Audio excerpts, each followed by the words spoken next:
बिस्मिल्लाहिर्रहमानिर्रहीम। अस्सलामु अलैकुम वरहमतुल्लाहि वबरकातुहू। My dear students, I am Wajid Ali Kamboh, your chemistry teacher. Student, हम ना substitution, electrophilic substitution reaction of benzene, ये हमने पढ़ा। आज हम ना नाइट्रेशन और फिर सल्फोनेशन। तो मैंने आपसे कहा था ना कि मैं आपको 5 electrophilic substitution reaction of benzene ये आपको टीच करूंगा। एक पहले हो गया हेलोजिनेशन, 2 आज हम पढ़ रहे हैं और जो रिमेनिंग 2 हैं वो हम नेक्स्ट लेक्चर में इंशाल्लाह पढ़ेंगे। अब मेरी बात को सुनना है। अगर आपने प्रीवियस लेक्चर नहीं पढ़ा, मेरे से नहीं सुना, तो मैं आपको यकीन से कह सकता हूं आपको इसकी कोई समझ नहीं आएगी, बिल्कुल आपको पता नहीं चलेगा। क्योंकि मैंने यहां जो जितनी भी तेजी से बातें करनी है वो सार्वजनिक के मैंने पिछले लेक्चर में, और वो तकरीबन 1 घंटे का लेक्चर था, मैंने बड़ी डिटेल से छोटी छोटी बातें आप तक कन्वे की। तो अब ना मैं सिर्फ वो पिछला जो सिलसिला है उसको जारी रखते हुए वहीं जो मैंने आपको जनरल मैकेनिज्म पैटर्न समझाया था उसी लेक्चर की कंटिन्यूटी है। ठीक है। एक मैं आपसे अक्सर बात करता हूं कि बेटा जी, अगर आप ऑर्गेनिक केमिस्ट्री को स्टडी करना चाहते हैं ना, 2 मेरी बातें पल्ले बांध रहे। नंबर 1, ऑर्गेनिक केमिस्ट्री जो है ना ये बाय प्रैक्टिस आती है।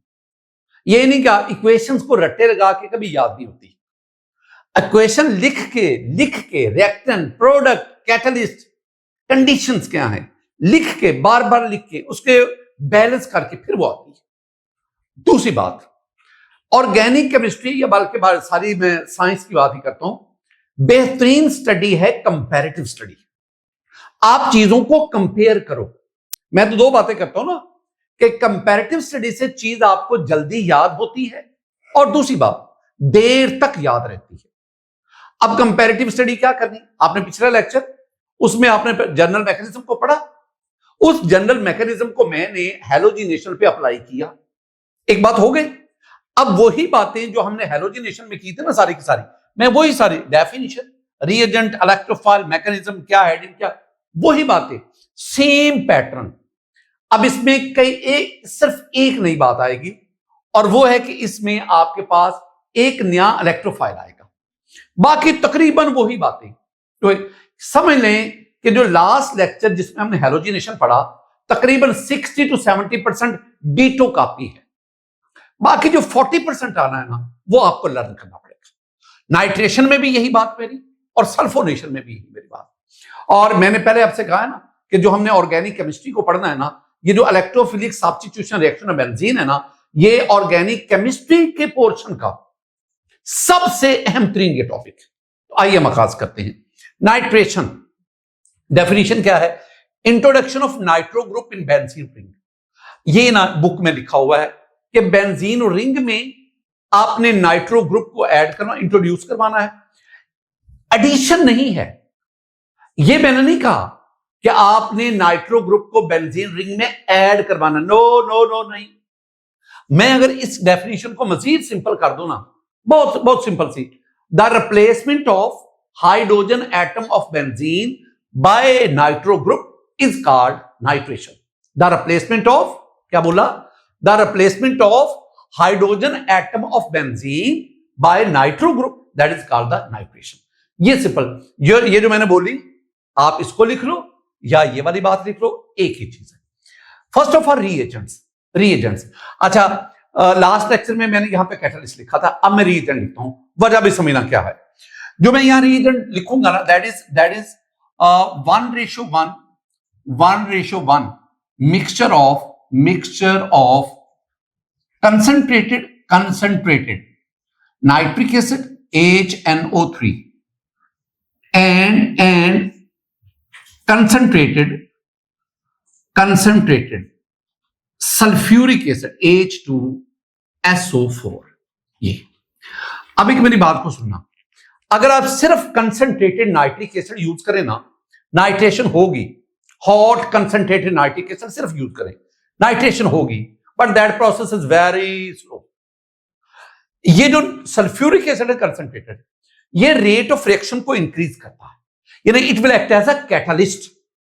ये ना जो आपके पास बनेगा ना इसमें इलेक्ट्रोफाइल, ये इलेक्ट्रोफाइल की जनरेशन को फास्ट करता है और जब इलेक्ट्रोफाइल फास्ट ज्यादा जनरेट तेजी से होगा तो रेट ऑफ रिएक्शन जो है वो फास्ट हो जाता है। तो ये आपके पास रिएजेंट है, ये काम क्या करेंगे, they will generate the electrophile जो हमें चाहिए। इलेक्ट्रोफाइल कौन सा है, बड़ा इंपॉर्टेंट इलेक्ट्रोफाइल बेटा जी, जो इलेक्ट्रोफाइल है ना वो है NO2 प्लस। अच्छा मैं इसे क्या कहूंगा, दिस इज कॉल्ड नाइट्रोनियम आइन, नाइट्रोनियम आइन, NO2 प्लस नाइट्रोनियम आइन। ये जो नाइट्रोनियम आइन है इसके बारे में आपको ना इसका स्ट्रक्चर आना चाहिए। वैसे ही मैं आपकी ना सिर्फ इल्म को बढ़ाने के लिए एक तो बात ये ध्यान में रखना, this is very strong electrophile. NO2 plus गलती नहीं होनी चाहिए, और इसका नाम क्या है, नाइट्रोनियम आइन। मैं आपको स्ट्रक्चर लिख के दूं, भला क्या है इसका स्ट्रक्चर, आपके पास है N double bond O N double bond O, this is the nitronium आइन। ये lone pair on oxygen, yes it's okay. Nitrogen वैसे 3 बॉन्ड बनाता है, 4 बना रहे, तो इसके ऊपर फिर क्या आएगा, इसके ऊपर पॉजिटिव चार्ज आएगा, ये पॉजिटिव चार्ज नाइट्रोजन के ऊपर, क्योंकि अब ये आपके पास एक ना लीनियर स्ट्रक्चर बना, लीनियर। और इसमें बात याद रखना, ये जो नाइट्रोजन है ना, नाइट्रोजन इज sp हाइब्रिडाइज्ड।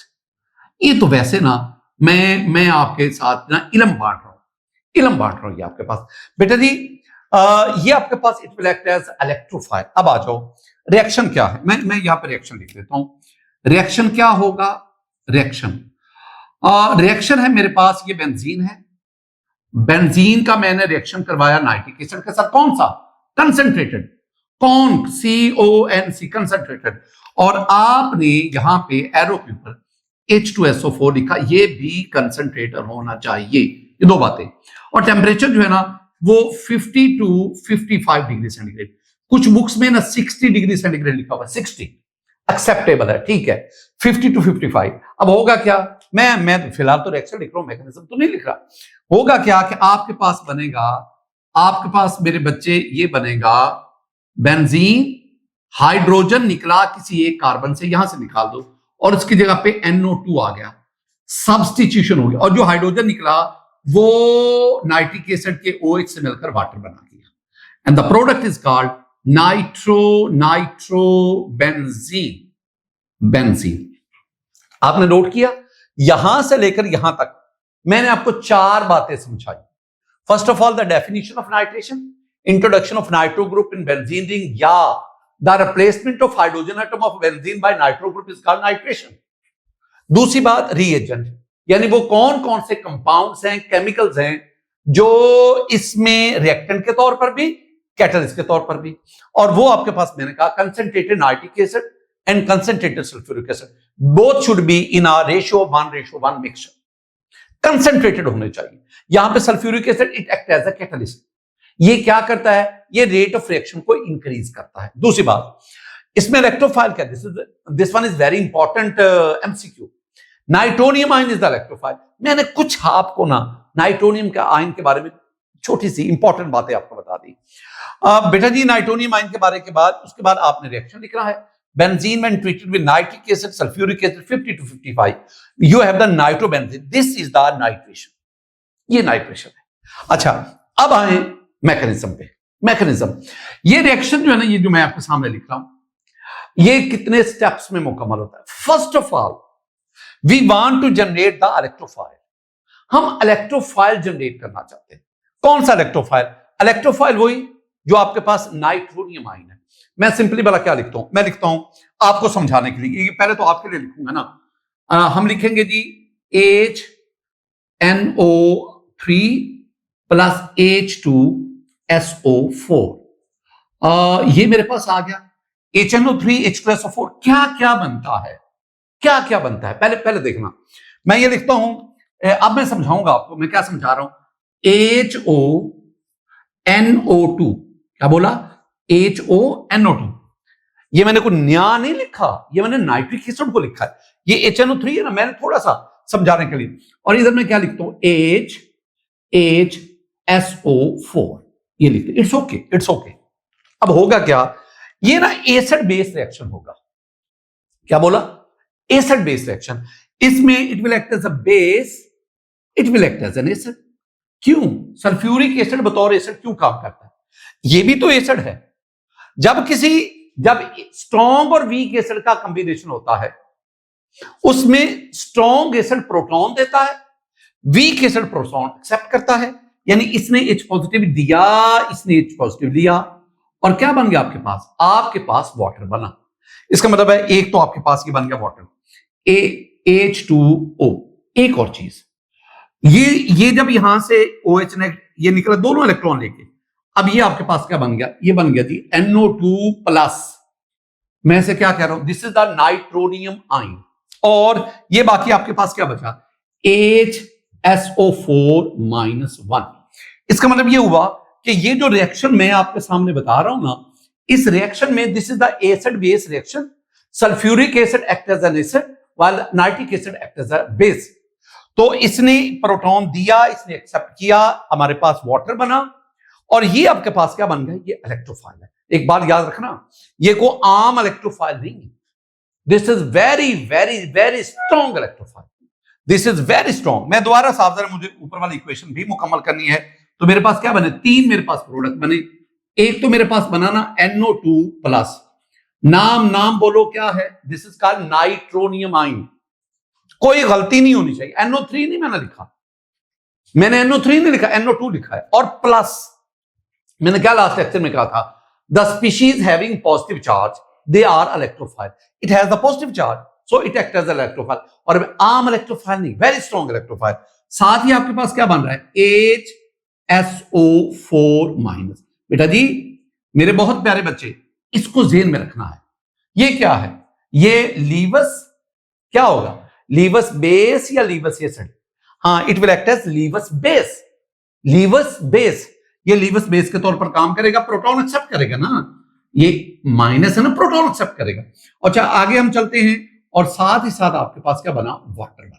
ये अब मुझे इसमें दो स्पीशीज चाहिए फर्दर रिएक्शन के लिए, फर्दर मैकेनिज्म को समझने के लिए। एक मुझे ये चाहिए, this will act as electrophile.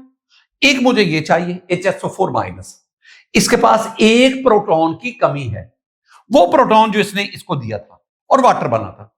मैं इसको दोबारा प्रोटॉन दूंगा तो ये दोबारा सल्फ्यूरिक एसिड बन जाएगा। ये दो बातें ज़हन में रखनी। अब हम ना, ये पहला था generation of electrophile, it's okay. अब मैं नेक्स्ट स्टेप की तरफ जाता हूं। अब ये electrophile it will attack on benzene ring. ये बेंजीन रिंग पर अटैक करेगा, मेरे पास अरीनियम आयन बनेगा। अरीनियम आयन से मैं प्रोटॉन इसका ले दूंगा, ये सल्फ्यूरिक एसिड, और मेरे पास नाइट्रोबेंजीन बन जाएगा। आइए उन दो स्टेप की तरफ बढ़ते हैं। स्टूडेंट, पहला स्टेप आपके पास क्या था? Generation of electrophile. We have nitronium ion as electrophile. अब ये इलेक्ट्रोफाइल नेक्स्ट स्टेप में अटैक ऑफ इलेक्ट्रोफाइल। ये सारा समझा चुका हूं आपको, दोबारा फिर समझो। मैंने आपको ये समझाया था कि ये वाले पाई इलेक्ट्रॉन्स, ये कार्बन जो यहां पे है, जिसके साथ एक हाइड्रोजन भी है। हाइड्रोजन तो ये तमाम जो कॉर्नर है ये कार्बन है, और हर एक के साथ हाइड्रोजन है। चूंकि यूटिलाइजेशन इसकी, मैं इसको ज्यादा प्रोमिनेंट कर रहा हूं। अब ये बेंजीन है, ये आ गया। और मैंने आपको क्या समझा था? मेरी बात सुनना, मैंने क्या कहा था? Benzene, this one is nucleophile, and nitronium ion, this is the electrophile. तो जब न्यूक्लियोफाइल इलेक्ट्रोफाइल रिएक्शन होता है तो एरो हमेशा न्यूक्लियोफाइल से इलेक्ट्रोफाइल की तरफ, ये बातें हो चुकी हैं। The reaction is reversible. बड़ी इंटरेस्टिंग बात, रिवर्सिबल। स्लो है, स्लो 50 डिग्री सेंटीग्रेड पे हो जाता है। बाद बुक्स में 50 to 55, 50 मैंने लिख दिया। और ये रेट डिटर्मिनिंग स्टेप है, रेट डिटर्मिनिंग स्टेप, RDS। अच्छा, अब होगा क्या? पढ़ा चुका हूं पहले। बार बार एक ही बात को अगर हम एक्सप्लेन करेंगे तो उसमें मजा नहीं रहता। आप खुद ही मेरे से उकता जाते हैं कि सर सिर्फ एक बात या बार बार बताएंगे, लेकिन मेरी तो आदत है ना। ये दोनों इलेक्ट्रॉन, ये हाइड्रोजन, ये NO2 यहां पे आ गया, और हाइड्रोजन ये, मैंने हाइड्रोजन वैसे इसको नीचे लिखा, और इसके ऊपर पॉजिटिव चार्ज है। बताओ जरा इस स्पीशी का नाम क्या बनेगा? ये इंटरमीडिएट है। मैंने आपको 4 नाम बताया थे, 4। इसको हम क्या कहते हैं? Sigma complex. Number 1 sigma. क्यों सिग्मा कम्प्लेक्स? क्योंकि ये इलेक्ट्रोफाइल सिग्मा बॉन्ड के जरिए बेंजीन रिंग के साथ जुड़ता है। चूंकि सिग्मा बॉन्ड के जरिए जुड़ता है तो हम इसे कहते हैं सिग्मा कम्प्लेक्स। दूसरा नाम अरीनियम आयन, क्योंकि बेंजीन सिंपलेस्ट अरीन है, इससे बनने वाला अरीनियम आइन कहलाएगा। दूसरा बेंजीनोनियम आइन, इट्स ओके। चौथा साइक्लोहेक्साडाइइनाइल आइन, that is also the carbocation. ये सारी बात। और एक बड़ी खूबसूरत बात, अगर कहीं रह जाए तो मादरत, दिस इज नॉन एरोमेटिक। चलें, ये आज आपको बता रहा हूं ये क्या है। सारी बातें हमने इसे क्या कहा, sigma complex, it's okay, sigma complex. बाकी नाम क्या बोले, अरीनियम आइन, इट्स ओके, बेंजीनोनियम आइन, बेंजीनोनियम आइन। अच्छा, एक नाम खुद ही लिखना ना, साइक्लोहेक्साडाइन, वो लंबा सा नाम है, ये कार्बोकैटाइन। अच्छा, एक बड़ी खूबसूरत बात है, ये जो है ना this one is not transition state, this is reaction intermediate. आप में वो स्टूडेंट जिन्होंने एंटी टेस्ट में इंटरेस्टेड हैं, वो मेरे से कुछ बातें सीख लें कि ये वाला जो सिग्मा कम्प्लेक्स है, दिस इज नॉन एरोमेटिक, ये एरोमेटिक नहीं है, दिस इज नॉन एरोमेटिक। क्यों?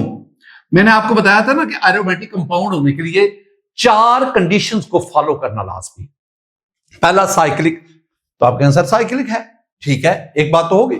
दूसरा मैंने क्या कहा था, flat, it is not flat. Why? नजर आ क्यों नहीं? ये जो कार्बन है ना, ये कार्बन, ये 1 2 3 4 बॉन्ड बना रहे हैं, this carbon is sp3 hybridised. और जब कार्बन sp3 हाइब्रिडाइज्ड होता है तो वो टेट्राहेड्रल स्ट्रक्चर बनता है। इसका मतलब है जब वो टेट्राहेड्रल 109.5 डिग्री होगा तो फिर ये प्लेनर कहां रहा, ये फ्लैट कहां रहा।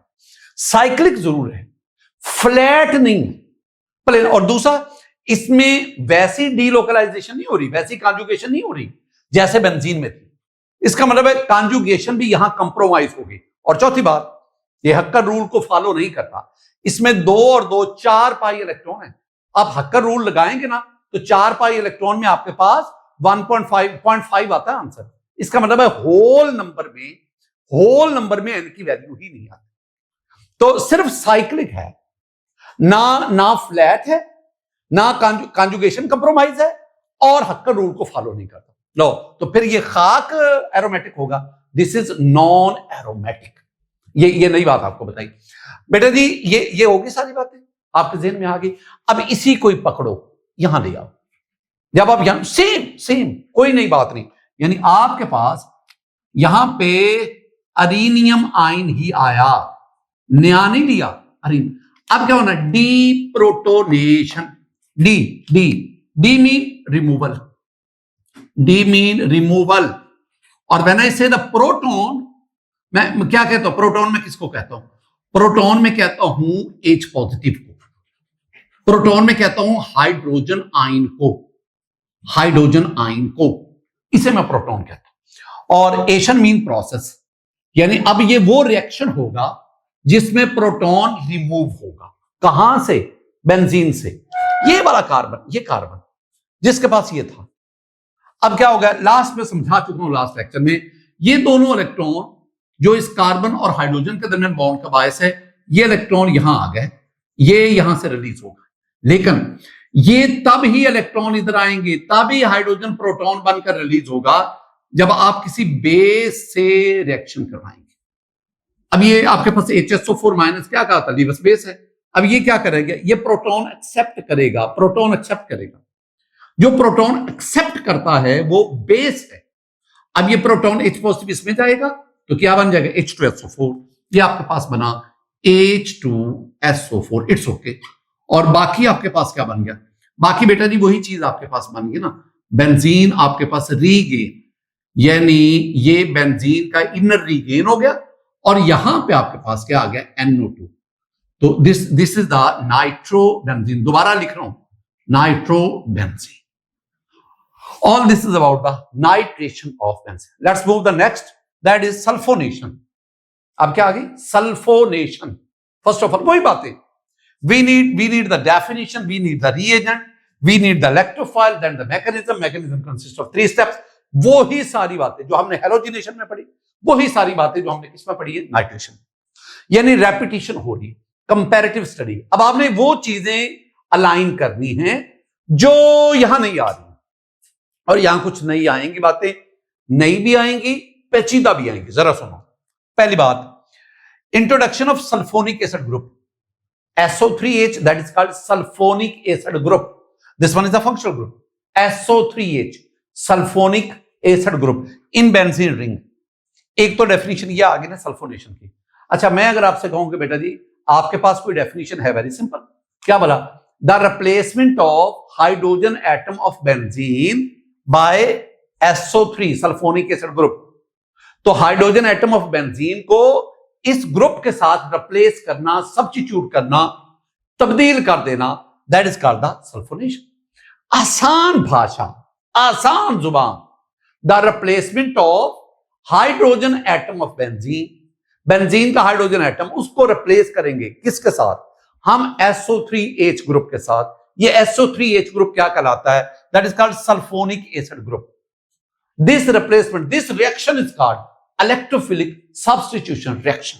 स्टूडेंट, मुझे ना रीएजेंट चाहिए, मैं ना रीएजेंट नहीं, मैं दो बातें आपसे करता हूं।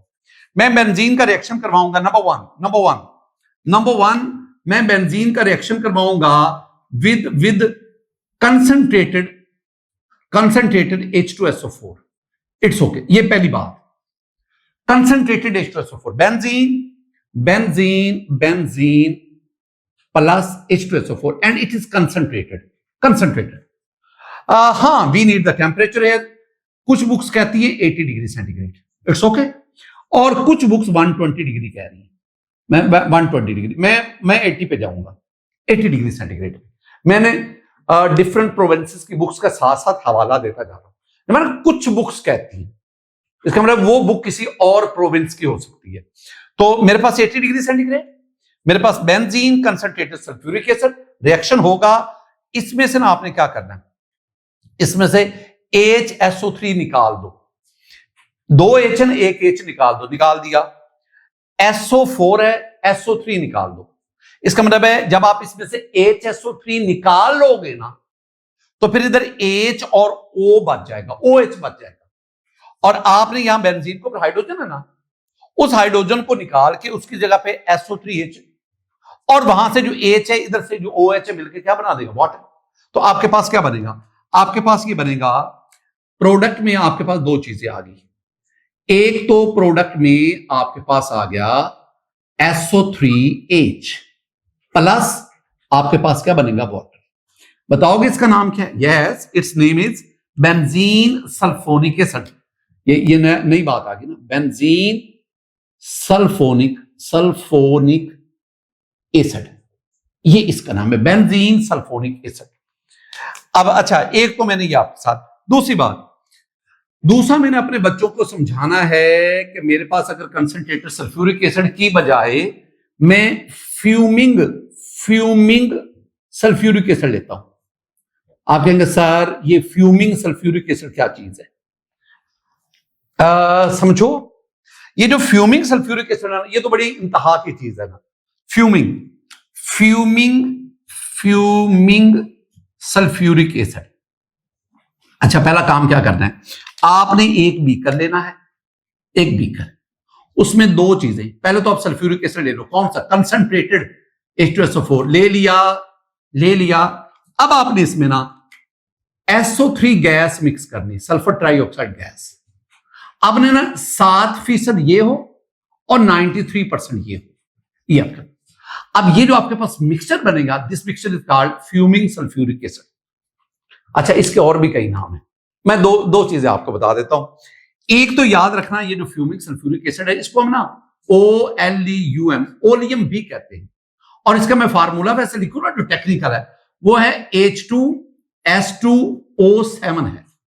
और एक और बात, ये जो फ्यूमिंग सल्फ्यूरिक एसिड आपके पास बना ना, it is much reactive than concentrated sulphuric acid, उससे कई गुना ज्यादा रिएक्टिव है। तो all this is about the fuming sulfur. I'm going to react benzene with this fuming sulfuric acid. तो ये SO3 जब मैं लिख रहा हूं ना, सिंपली समझ जाओ मैं फ्यूमिंग सल्फ्यूरिक एसिड की बात कर रहा हूं। और अगली बड़ी इंटरेस्टिंग बात, अगर मेरी बात को आप फॉलो करो, तो मैंने क्या कहा? मैंने कहा fuming sulphuric acid much more reactive than concentrated. आप कहेंगे सर कोई सबूत? Yes, I am going to write the temperature 25 degree centigrade, room temperature.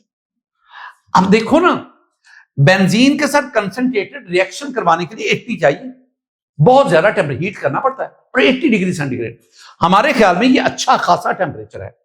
लेकिन जब आप फ्यूमिंग सल्फ्यूरिक एसिड लेते हैं तो reaction is carried out at room temperature. इसका मतलब है अगर रूम टेम्परेचर पर रिएक्शन हो रहा है तो उसका मतलब है this reactant is highly reactive. बात तो वही होनी ना, यहां से हाइड्रोजन और उसकी जगह पे मैं प्रोडक्ट वही लिखूंगा ना जो ऊपर हमने लिखा, ये और क्या बना SO3H, यहां इसके साथ वाटर नहीं आएगा, ये ध्यान रखना। दो बातें हो गई, मैं किसको प्रेफर करूंगा, जो मर्जी आप कहते हैं मैं उसको प्रेफर करूंगा। बेटा जी नेक्स्ट हमारे पास, इसका नाम भी मैं लिख देता हूं तो वो SO3H ही आएगा। अच्छा एक बात इसमें ऐड कर लें कि यहां पे वो मैंने कहा ना कि दोनों का मिक्सचर है, तो यहां पे आप H2SO4 भी लिख लें क्योंकि इनका मिक्सचर ही आएगा ना ओरियम। स्टूडेंट अब हम बढ़ते हैं इलेक्ट्रोफाइल की तरफ, और इलेक्ट्रोफाइल जो है ना वो इसमें बड़ा मशहूर है, और वो है SO3। क्या इसे कहेंगे, हम इसे कहेंगे सल्फर ट्राई ऑक्साइड। अच्छा मुझे एक बात बताओ, लास्ट लेक्चर आपने सुना है ना, तो मैंने आपको इलेक्ट्रोफाइल की पहचान करवाई है, और इलेक्ट्रोफाइल की पहचान में मैंने एक पॉइंट आपको कहा था कि वो न्यूट्रल मॉलिक्यूल्स जिनमें central atom partial positive charge रखता है, they will act as electrophile. अब जरा देखना, SO3 is a neutral molecule, it's okay. ये मेरे पास S डबल बॉन्ड हो, ये डबल बॉन्ड हो, और ये डबल बॉन्ड, इट्स ओके।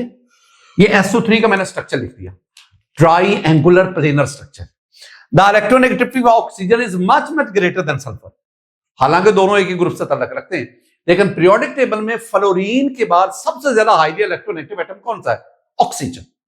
इसका मतलब है ये जो ऑक्सीजन है ये इलेक्ट्रॉन पेयर अपनी तरफ अट्रैक्ट करता है, तो इसके ऊपर पार्शियल नेगेटिव, ये भी ऐसा पार्शियल नेगेटिव, ये भी ऐसा। इसका मतलब क्या हुआ, सल्फर हाईली इलेक्ट्रॉन डेफिशिएंट हो गया, और जिसकी वजह से इसके ऊपर कौन सा चार्ज है, पॉजिटिव।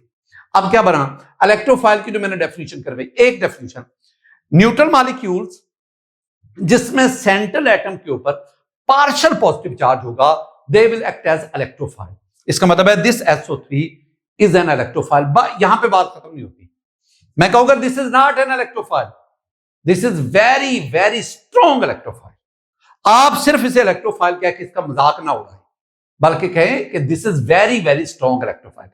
अब ये जो इलेक्ट्रोफाइल है ये कैसे जनरेट होता है, ये कैसे जनरेट होता है, कैसे ये अटैक करता है, डीप्रोटोनेशन कैसे होती है, सेम वही हेडिंग्स जो हमने पिछले में पढ़े। आइए जरा उन हेडिंग्स की तरफ बढ़ते हैं। स्टूडेंट सल्फोनेशन के मैकेनिज्म में पहला पॉइंट क्या है, जनरेशन ऑफ इलेक्ट्रोफाइल। हम इलेक्ट्रोफाइल को कैसे जनरेट करेंगे, इलेक्ट्रोफाइल जनरेशन के लिए। अच्छा मैं ना ये जो ऊपर वाला है ना इसको ज्यादा आपके साथ डिस्कस करूंगा। मैं ना सल्फ्यूरिक एसिड के दो मॉलिक्यूल लेता हूं, दो।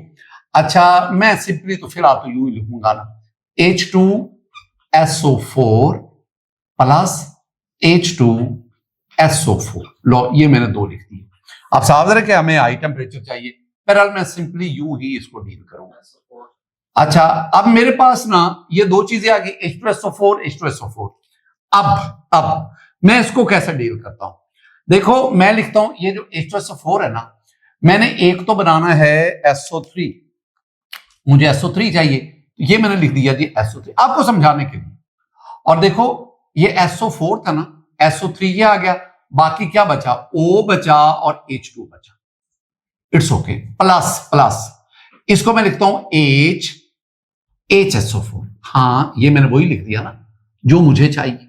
अब जरा मुझे बताओ क्या होगा भला, होगा ये हजूर वाला, ये होगा कि ये SO3 अलग हो गया। अच्छा ये मैं सिर्फ आपको ना याद रखने के लिए इस तरह समझाता हूं, और ये H पॉजिटिव देगा, ये दोनों इलेक्ट्रॉन इसके पास चले जाएंगे, ये H पॉजिटिव, ये पॉजिटिव, ये H पॉजिटिव इधर आके वाटर में ऑक्सीजन के लोन पेयर के साथ अटैच हो गया, ये बन गया हाइड्रोनियम आयन। तो आपके पास ना तीन चीजें बन गई प्रोडक्ट में, तीन चीजें, वो मैं इधर लिख देता हूं। एक तो आपके पास बना SO3, इट्स ओके, मुझे ये चाहिए भी, क्यों, because this one is the electrophile, मुझे यही चाहिए।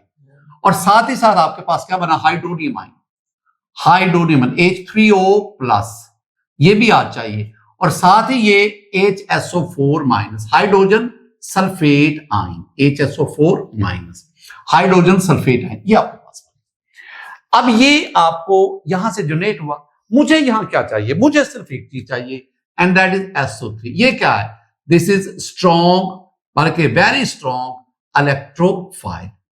फिलहाल ये नहीं कि बाकी स्पीशीज यूज नहीं होंगी, वो भी यूज होनी है, लेकिन फिलहाल SO3।